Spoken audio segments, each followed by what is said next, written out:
बिस्मिल्लाहिर्रहमानिर्रहीम। जी खुशामदीद बहुत बहुत आपको हमारे फोर्थ लेक्चर में।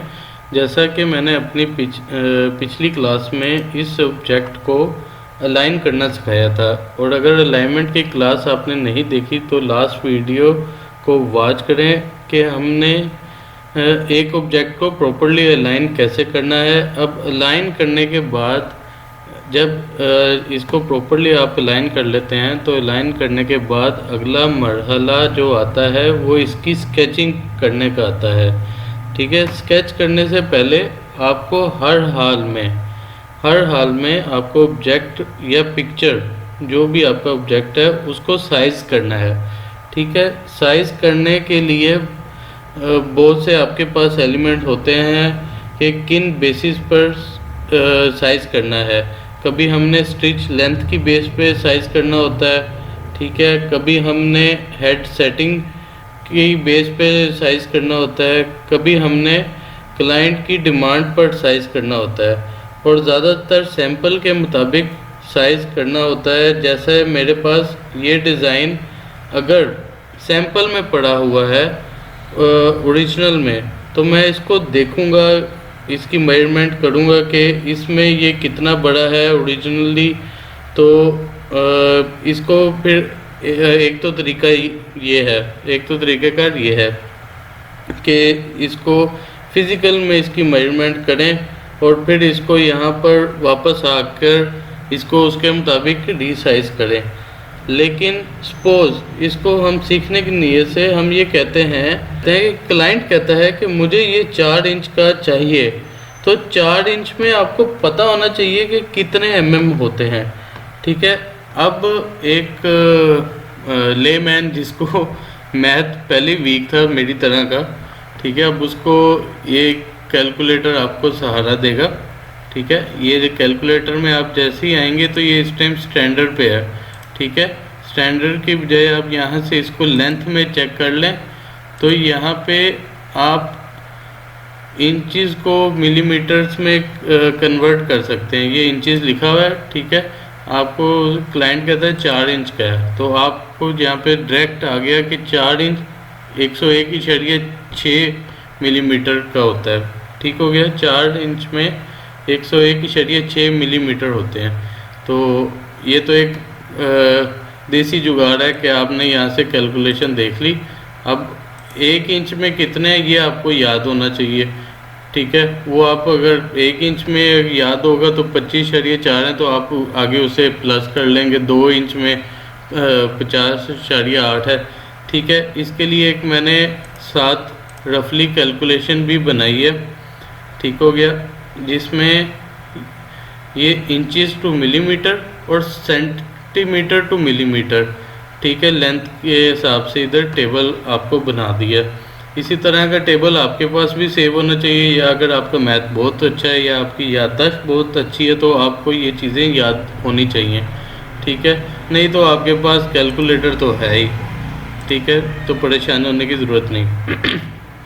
ठीक हो गया, अब ये देखते हैं जब इंचज़ टू मिलीमीटर है तो ये सारी कैलकुलेशंस आ गई आपके पास। आप इसको याद भी कर सकते हैं। अब क्लाइंट आपको कहेगा जी इतने इंच का ये मोटिव इतने इंच का बना दें, ये पिक्चर इतने इंच की बना दें, ये लोगो 10 इंच का बना दें। ठीक है, लेकिन आपने वर्किंग करनी है ये इसमें मिलीमीटर्स में। ठीक है, ज़्यादातर हम वर्किंग मिलीमीटर में करते हैं, इजी रहता है कि मशीन के हिसाब से भी और कैलकुलेशंस के हिसाब से भी। कभी कुछ क्लाइंट आपको ऐसे होंगे जो कहेंगे ये इतने सेंटीमीटर्स का है, तो आपने उससे नहीं पूछना कि जी ये कितने मिलीमीटर होते हैं। ठीक है, आपको 1 सेंटीमीटर में 10 मिलीमीटर होते हैं। ठीक हो गया, तो अब आपको पता लग गया 1 इंच में 25.4 मिलीमीटर होते हैं और 1 सेंटीमीटर में 10 मिलीमीटर होते हैं। इस बेस पे आगे आपने वो ज़रबे दे लेनी है और या कैलकुलेटर की मदद से अपनी कैलकुलेशन को सेट कर लेना है। ठीक हो गया, अब वापस इस पे आते हैं। ये देखें, ये हमारा साइज़ है। ठीक है, ये पोजीशन टूल बार है। अब आपने इस पोजीशन प्रॉपर्टी टूल बार है जिसमें पोजीशंस वगैरह है, पोजीशन एक्स वाई का जिक्र है। ठीक हो गया। अब एक्स वाई ये इधर देखते हैं, इसे 10 लिखते हैं। यहाँ पे पोजीशन एक्स जो है इसकी 10 हो तो ये 10 थोड़ा सा राइट साइड की तरफ हो गया। ठीक हो गया। अगर आप यहाँ पे लिखते हैं -10 हो, ठीक है, वो थोड़ा लेफ़्ट साइड पे हो गया। ठीक है। अगर आप यहाँ पे लिखते हैं 0, ठीक है, तो ये बिल्कुल जो 0 है, ये जो सेंटर पॉइंट आ रहा है इसके बिल्कुल सेंटर में ये पोजीशन कर गया। ठीक है। अब y भी देख लेते हैं, पोजीशन y क्या चीज़ है। यहाँ पे लिखते हैं पहले 10 लिखा था, अब यहाँ पे लिख लेते हैं 20। ठीक है। ये पोजीशन y उतना ऊपर की तरफ मूव कर गया। ठीक है। अब इधर यहाँ पे लिखते हैं -20, ये देखें ये उतना नीचे की तरफ आ गया। ठीक है। अब यहाँ पे हम इसको पोजीशन करने के लिए 0 कर देते हैं।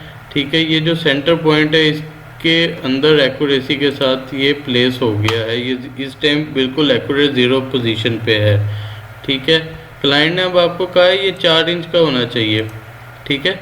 4 इंच में आपने अगर ये बना हुआ है या आपको याद है तो आपको कंफर्म हो जाएगा 101.6 मिलीमीटर होते हैं। ठीक हो गया। अब इसको पोजीशन बार को डॉकिंग जो आपको लास्ट बताया था उसको इधर प्लेस कर लेते हैं, इसकी डॉकिंग पोजीशन बार की डॉकिंग कर लेते हैं। ठीक हो गया। अब इसकी मेजरमेंट करते हैं यहाँ से यहाँ तक, ये ऑब्जेक्ट कितने, इसका साइज़ क्या आ रहा है। अब आपको साइज़ कैसे पता लगेगा, 2 तरीके हैं। ये ओपन शेप पे आप क्लिक करते हैं। ठीक है। तो ओपन शेप पे आप इसके इस पॉइंट पे, इस एज पे आप एक क्लिक करेंगे, लेफ़्ट क्लिक कॉर्नर के लिए बताया था आपको, और कंट्रोल दबा के अगर करेंगे तो ये देखें ये 15 डिग्री आगे इसी तरह मूव हो रही है। ठीक हो गया। और यहाँ पे जैसे ही आएगी तो कंट्रोल में ये सीधी लाइन आ रही है, यानी इस एज तक आप लगाएंगे। ठीक है। एक एज टू नेक्स्ट एज तक। ठीक है। तो यहाँ पे आप क्लिक करेंगे, ये लाइन ड्रा होगी, और इधर माउस के कर्सर से एंटर कर देंगे या कीबोर्ड से एंटर कर देंगे तो यहाँ पे ये ख़त्म होगी। ठीक है। अब जो ये बाकी थी इसको एस्केप कर देते हैं, अभी हमने कोई मज़ीद लाइन नहीं लगानी। ठीक है। अब इसके ऊपर ये देखें, जूम करके देखें तो ये इस एज पे प्रॉपर लगा है, ये इस एज पे लगा है। ठीक है। इसकी मेजरमेंट करनी है कि इसका साइज़ क्या है फ्लावर का विड्थ में। ठीक है। अब इस पे आप क्लिक करते हैं तो ये क्या साइज़ आ रहा है आपको कैसे पता लगेगा। ठीक है। इसका साइज़ देख लें, आपको बता रहा है 416.86 मिलीमीटर। ठीक है। अब ये 416 कितना है अभी ये भी नहीं पता। ठीक है। ये 406.4 है, 16 इंच, तो ये तकरीबन 16.5 इंच के दरमियान आपका साइज़ इस टाइम है। अब आपको ये 4 इंच का चाहिए या 6 इंच का चाहिए, तो अब आपने इसको 6 इंच कैसे करना है। और एक ये तरीका, ये लाइन ड्रा कर ली, इस पर क्लिक करेंगे तो लाइन की मेजरमेंट यहाँ पे आ गई। ठीक है। अब दूसरा तरीका कि आप कीबोर्ड से M प्रेस करेंगे तो ये देखें स्केल सा एक साइड पे अपीयर हो गया। ठीक है। आप यहाँ से एक क्लिक करेंगे, सेकंड क्लिक नहीं आपने करना, उस एज तक आना है तो आपकी मेजरमेंट वो ले लेगा। ये देखें 416.85 बता रहा है, और ठीक है ये 416.86 था, तो तकरीबन उतना ही आपका आ रहा है जितना लाइन बता रही है। अब 2 तरीक़ों से आपने मेजरमेंट कर ली। अब इसकी हाइट भी करनी है, हाइट के लिए भी यही सिनेरियो है। आप यहाँ से ओपन शेप से लाइन लें और इसी एज से जो गाइडलाइन लगाई है उस पर एक क्लिक करें, और जहाँ से कंट्रोल प्रेस करके रखें सीधी लाइन आएगी। तो ये यहाँ तक एक लाइन आपकी लग गई, एंटर कर दें, और इसको अब आप पकड़ते हैं तो इसकी हाइट नीचे मेंशन हो रही है 379.93 अब ये कितना mm है आपको फिर याद इनको कर लेना है, क्योंकि आपका रोज़ इनसे पाला पड़ना है, इस पर ही आपकी वर्किंग है। तो ये देखिएगा ये कितने 379, ये 81 तकरीबन 15 इंच की इसकी हाइट है और तकरीबन 16 साढ़े 16 इंच की इसकी विड्थ है, चौड़ाई है। ठीक हो गया। अच्छा, अब ये पोजीशन बार में ये लॉग का साइन है, ये प्रोपोर्शनल स्केलिंग, इस पे आप कर्सर लेके गए हैं तो ये लिखा आ रहा है। ठीक है, अब यहाँ पे एक आप लिखेंगे तो उसके प्रोपोर्शनली इस दूसरे को भी, हाइट को भी मैनेज कर लेगा। हाइट मेंशन करेंगे तो प्रोपोर्शनली उसकी विड्थ को भी मैनेज कर लेगा। ठीक हो गया। अब हमने इसको कितने इंच पे करना है? ठीक है, आपने इसको तकरीबन कर लें 8 इंच पे। ठीक हो गया। अब एक तरीका ये है, आपने पिक्चर पे क्लिक किया, जस्ट 8 इंच के लिए वो कह रहा है 203.2, तो विड्थ में आपने मेंशन कर दिया 203.2। ठीक हो गया। यहाँ पे आप एंटर प्रेस करेंगे, इसका size 203.2 proportionally height and width set हो गया। ठीक है, अब आप इस पे वर्किंग कर सकते हैं। ठीक हो गया। अब जस्ट मैं आपको एक और चीज़ भी इसमें ऐड ऑन करता जाता हूँ। यहाँ पे कंट्रोल एन से हम एक न्यू टैब इसमें ऐड करते हैं। ठीक है, और अब एक और डिज़ाइन आपको दिखाता हूँ। ये है जैसे गले का एक डिज़ाइन है। अच्छा, अब देखें ये इसका साइज़ क्या आ रहा है, 16671 इस पिक्चर का साइज़ है। ठीक हो गया। अब इसका 166 आ रहा है। ठीक है, ये कोई 6.5 इंच का लगभग है डिज़ाइन। ठीक है, अब आप चाहते हैं कि ये जो गले का ये हिस्सा है, ये जो इनकी आपस की चौड़ाई है, ये आपकी तकरीबन 8 इंच पे आपने इसको करना है। ठीक है, फिर आप ओपन शेप लेंगे और प्रोपोर्शनली बाकी तो इंक्रीज़ हो जाएगा, लेकिन मेन आपको ये अंदर वाला हिस्सा अपने डिज़ाइन की वर्किंग से पहले, इसको स्केचिंग से पहले, इसको पंचिंग, डिजिटाइजिंग और इसकी ट्रैवलिंग वगैरह जो भी आपकी वर्किंग है, जो आगे हम सीखेंगे, उससे पहले आप चाहते हैं कि इस पॉइंट पे पहले सबसे पहले इसको साइज़ करना है। ठीक है, जो कि बहुत ज़रूरी है। आपने इस पॉइंट पे 8 इंच का ये गला चाहते हैं कि अंदर से ये 8 इंच का हो हर सूरत। आपने इस एज पे क्लिक किया और यहाँ से केयरफुली इस एज पे एक क्लिक करके लाइन ड्रॉ कर ली, एंटर किया, और अब इस लाइन को आपने यहाँ से इसका कलर भी चेंज कर सकते हैं आप। ठीक है, वाइट कर लें। ठीक है, आपको ताकि विजिबल भी हो जाए, क्योंकि बैकग्राउंड ब्लैक है। तो ये वाइट लाइन है। ठीक है, यहाँ पे 8 इंच आप इसको चाह रहे हैं। अभी पिक्चर नहीं सिलेक्ट, देखें ये नोट्स आ रही हैं, रीसाइजिंग नोट्स। ठीक है, आप इसको चौड़ाई से खींच के भी कर सकते हैं, वो तरीका भी गलत है। लेकिन जो एक्यूरेट तरीका है, जिससे 100% आपकी एक्यूरेसी के साथ इस आप पिक्चर को, अपने मोटिव को रीसाइज कर सकते हैं, वो है आप यहाँ से इसको 8 इंच में करना है तो 8 इंच की आपको कैलकुलेशन 203.2 आपको याद है। ठीक है, आप यहाँ पे 203.2 लिखेंगे। ठीक है, तो ये परसेंटेज आ रही है यहाँ पे। अगर आपको ये 203.2 याद नहीं रहता, आप यहाँ पे सिंपल लिखते हैं 8IN, तो देखें ये, और ये साथ क्या आ रही है, 197.28। ठीक है, अब 203.2 पे भी ये परसेंटेज थी, 203.2 197.28। आप यूँ भी लिख सकते हैं या 8IN भी लिख सकते हैं। ठीक है, वही परसेंटेज आ रही है। ठीक है, अब आपने केयरफुली इसको कॉपी कर लेना है। यहाँ पे अभी मैंने किसी चीज़ को एंटर नहीं किया, कोई चीज़ नहीं की, सिर्फ लाइन ड्रॉ की है नेक के दरमियान में, और उसको उसकी मेजरमेंट में वैसे ही डिसाइड किया कि यार 8 इंच का इसका चाहिए। क्लाइंट ने मुझे कह दिया कि इसके अंदर गले का साइज़ जो है वो 8 इंच हो, तो यहाँ से उसकी विड्थ को मैंने 8 इंच लिखा है। अभी कहीं एंटर नहीं किया कि जिससे ही इसको वो फाइनलाइज कर दिया जाए। ठीक है, ये परसेंटेज जो है ये इसको आपने कॉपी कर लेना है। अब आपने इस पिक्चर को और इस लाइन को इकट्ठा पकड़ना है शिफ्ट के साथ, या आप साइड पे क्लिक करके कंट्रोल ए से करेंगे तो ये सारा कुछ कॉपी हो जाएगा, सिलेक्ट हो जाएगा। ठीक है, लाइन भी सिलेक्ट है और पिक्चर भी सिलेक्ट है। अब आपने जो परसेंटेज थी वो आप चाहे याद कर लिए, 197 समथिंग मैंने कॉपी कर ली थी, इधर इसको पेस्ट करता हूँ। ठीक हो गया, इसको यहाँ पेस्ट किया है, नीचे भी प्रोपोर्शनली उसने खुद ही ऐड कर दिया है, विड्थ और हाइट खुद ही सेट कर दी है। ठीक है, और इसको यहाँ एंटर करता हूँ। ठीक हो गया, साइज़ इंक्रीज़ हुआ है ना। अब आपने सिंपल देखना है कि मेरा जो मेन मकसद था इसको रिसाइज करने का कि ये गले का साइज़ 8 इंच पे चला जाए।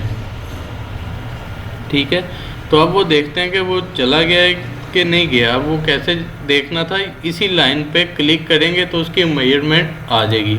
ये क्लिक किया, ये देखें ये क्या आ रहा है, 203.2। ये क्या साइज़ था, 203.2। ठीक हो गया, यही हमने लिखा था।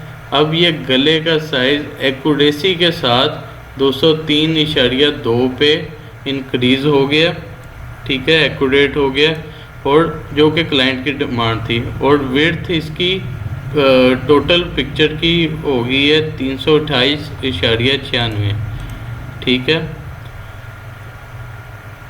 अब देख लेगा 328 यानी तकरीबन 13 इंच के पास टोटल ये डिज़ाइन हो गया। लेकिन जो मेन हमारा मकसद था वो 203.2 करना था। अब आपने दो तरीके देख लिए कि एक सिंपल, इसमें IN 8 IN लिखेंगे, एंटर करेंगे तब भी आपका हो जाएगा, आपको कन्फ्यूज़न की ज़रूरत नहीं।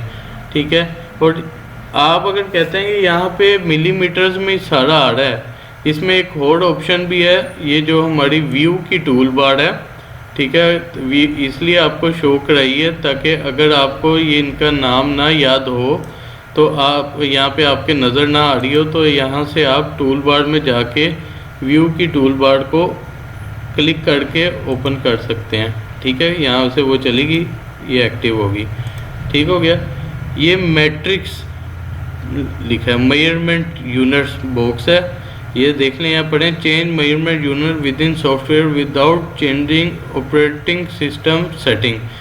पिछले जो वेलकम के सॉफ्टवेयर थे उसमें कंट्रोल पैनल से जाके ये मिलीमीटर इंचेस की सेटिंग की जाती थी, सॉफ्टवेयर बंद करना पड़ता था। लेकिन ये E4.2 में आपको ये चीज़ यहीं अवेलेबल है कि आप यहाँ से मैट्रिक्स पे क्लिक करेंगे, MM आ जाएगा, US पे क्लिक करेंगे तो ये देखें अब आपको IN लिखा हुआ नज़र आ रहा है। ये इस टाइम इंचेस में वर्किंग है, लेकिन हम ज़्यादातर इसको मैट्रिक्स में यूज़ करेंगे, मिलीमीटर में यूज़ करेंगे।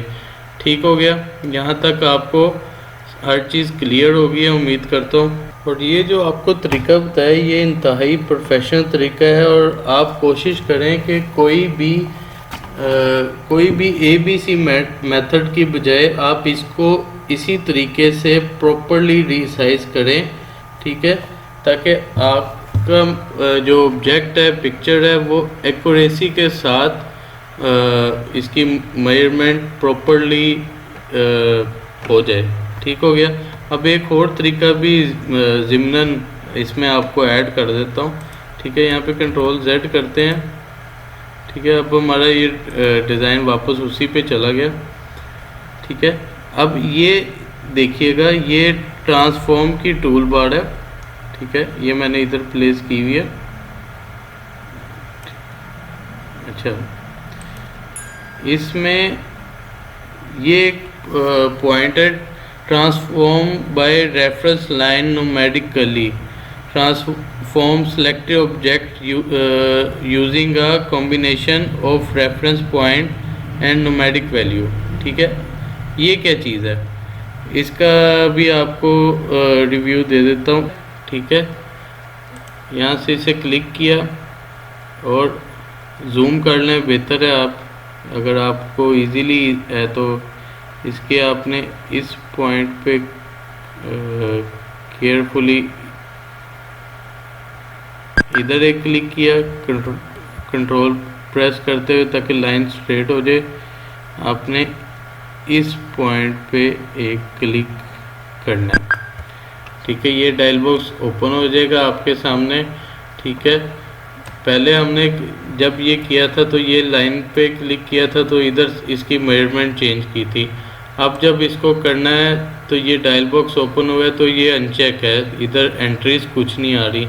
इसको चेक ऑन करेंगे। ठीक है, हमने कितना इसको करना था, 8 इंच। 8 इंच था 203.2। ठीक हो गया, तो यहाँ पे हम सिंपली मेंशन कर देंगे 203.2। आगे मेंशन है। अगर आप कोई सी एंगल पे इसको रोटेट करना चाहते हैं तो यहाँ से इसे भी ऑन करके और वो एंगल आप मेंशन कर देंगे। ये डिग्री का निशान है कि इतने डिग्री पे ये मूव हो जाए। अभी हमने मूव तो नहीं करना, इसका साइज़ इंक्रीज़ करना है अंदर वाली नेक का, गले का जो सामने पिक्चर है, इसको यहाँ से सिंपली ओके करेंगे। ये देखें साइज़ आपका इंक्रीज़ हो गया। ठीक है, वो सिलेक्ट इसको किया हुआ था टोटल को, तो इसलिए लाइन भी और पिक्चर भी रीसाइज हो गया। इस पर क्लिक करेंगे, ये प्रोपोर्शनल हुआ है तो 201 का इशारिया, तो ये 203, जहाँ पे हमारा क्लिक था, क्लिक थोड़ा बहुत आगे पीछे होगा, तो ये 203 पे हमारा 8 इंच पे एक्यूरेट रीसाइज हो गया। ये अब आपको तरीके 2 बता दिए हैं। आपने जैसे ही इसको प्रॉपरली रीसाइज कर लेना है, उसके बाद इसकी आपने स्केचिंग स्टार्ट करनी है। तो मिलते हैं नेक्स्ट स्केचिंग की वीडियो में। थैंक यू, अल्लाह हाफिज़।